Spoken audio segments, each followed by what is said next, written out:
madaxweynaha jamhuuriyadda Soomaaliland mudane Muuse Biixi Cabdi isagoo ka duulaya adkeynta amniga iyo sugidda nabadgelyada isla markaana xaqiijinaya xasiloonida iyo bidqabka muwaadiniinta dalka wuxuu soo saaray xeer madaxweyne oo xaalad degdega lagu soo rogay degmooyinka Garadag, Ceelaf Weyn iyo Ceeri Gaabo oo ka tirsan gobolka Sanaag.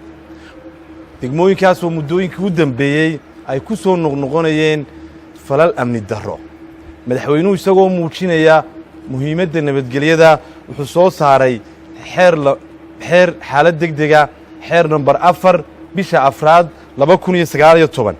madaxweynaha jamhuuriyadda Soomaaliland markuu arkay dastuurka jamhuuriyadda Soomaaliland qodobka 29aad markuu arkay dhibaatada colaadeed ee ka jirta degmooyin ka mid ah gobolka Sanaag oo halis gelin karta nabadgelyada guud, jiritaanka qaranka iyo dastuurka dalka, markuu arkay nabadgelyo darrada ku soo noqnoqotay degmooyinka gobolka Sanaag oo xukuumadda iyo qaybaha kala duwan ee bulshadu ay dadaalo naf iyo maal bale ka galeen, markuu arkay inay tahay waajib qaran in xukuumaddu qaado tallaabo adag oo lagu joojinayo khataraha amni darro si loo sugo nabadgelyada loona badbaadiyo nafaha iyo hantida shacabka jamhuuriyadda Soomaaliland, markuu la tashi ballaaran la sameeyey shirguddoonka labada gole ee guurtida iyo wakiilada iyo guddida guud ee nabadgelyada qaranka, wuxuu go'aamiyey madaxweynuhu qodobka koowaad xaalad degdega state of emergency in xaalad degdega lagu soo rogay degmooyinka Garadag, Ceelaf Weyn iyo Ceeri Gaabo muddo 3 bilooda. qodobka labaad tallaabooyinka sugidda amniga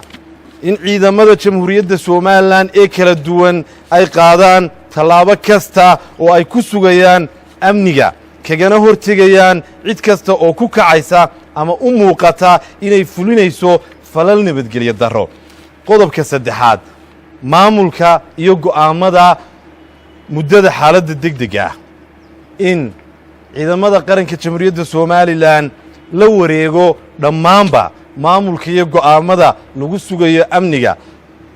laguna joojinayo khataraha nabadgelyo. madaxweynaha jamhuuriyadda Soomaaliland wuxuu xeerkan u gudbiyey golaha baarlamaanka ee guurtida iyo wakiilada si ay uga gutaan waajibaadkooda dastuuriga ah. allah mahadle, aad iyo aad baad u mahadsantihiin.